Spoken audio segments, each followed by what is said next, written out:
Հայաստանի ազգային գրադարանի հանրային բանախոսությունների շարքի հյուրն այս անգամ թարգմանիչ Արամ Օհանյանն է, որի թարգմանությամբ ռուսալեզու ահռելի ընթերցողական լսարանի գնահատմանն են ներկայացվել Ռեյ Բրեդբերիի, Ջոն Ափդայքի, Հրանտ Մաթևոսյանի, Ասի Այվազյանի, Լևոն Խեչոյանի, Աքսել Բակունցի եւ այլոց ստեղծագործությունները, բայց հանդիպման առիթը Սարոյանն է ու նրա «Քո կյանքի ժամերը» պիեսը, որը Արամ Օհանյանի թարգմանությամբ հրատարակվել է Սանկտ Պետերբուրգի Եզակի իրերի թանգարանի մեկ պիեսի թանգարան մատենաշարով եւ Պետերբուրգյան հրատարակչության առաջարկով թարգմանիչը կազմել է մի նոր ժողովածու, որում պիեսից բացի ներառված են նաեւ Արամ Օհանյանի հետազոտությունները պիեսի վերաբերյալ եւ արխիվային բացառիկ նյութեր Սարոյանի մասին։ Հենց այս պիեսի համար է Սարոյանը Պուլիցերյան մրցանակ շահել եւ հրաժարվել դրանից, իսկ գործն աշխարհում բեմադրվել է ավելի քան 120 անգամ։ Ես կազմել եմ պիեսի բեմադրությունների ցանկը, ավելի ճիշտ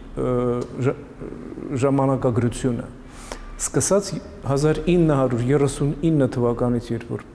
պրեմիերան տեղի ունեցավ, առ այսօր, այսինքն 2025 թիվ, մենք հավաքել ենք այդ մեզ հայտնի համենայն դեպս բեմադրությունները մի գրքի մեջ, որպեսզի կարողանանք տեսնենք, թե ով, երբ, ինչքան հաճախ, ինչ լեզվով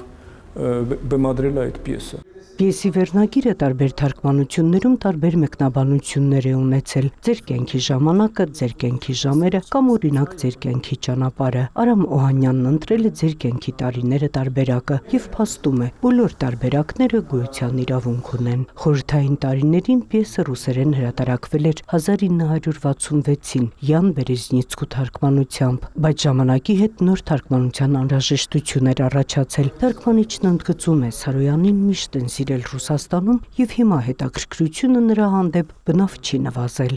Հիմա ոչ պակաս թարգմանվում է եւ տպագրվում է Ռուսաստանում, նոր գործեր են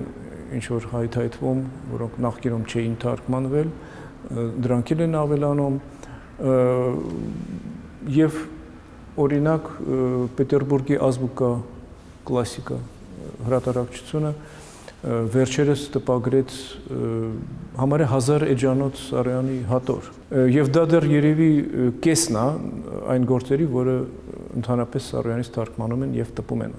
Եվ չնայած թատերական բեմադրությունների տպավորիչ թվին, այս պիեսը դուրս չի մնացել նաև կինոնախագծերի հետաքրքրության շրջանակից։ 90-ականներին մի քանի ֆիլմեր են նկարահանվել, որոնք սակայն մոռացվել են, եւ սարոյանական հիմքով ֆիլմեր կան, որոնցում օրինակ խաղացել են Արմեն Ջիգարխանյանն ու Վլադիմիր Վիսոցկու որդին Նիկիտա Վիսոցկին։ Ըստ Արամ Օհանյանի, այս ամենը, ինչպես նաև Սարոյանի հսկայածավալ նամակագրությունը դեռ շատ լուրջ ուսումնասիրության կարիք ունեն։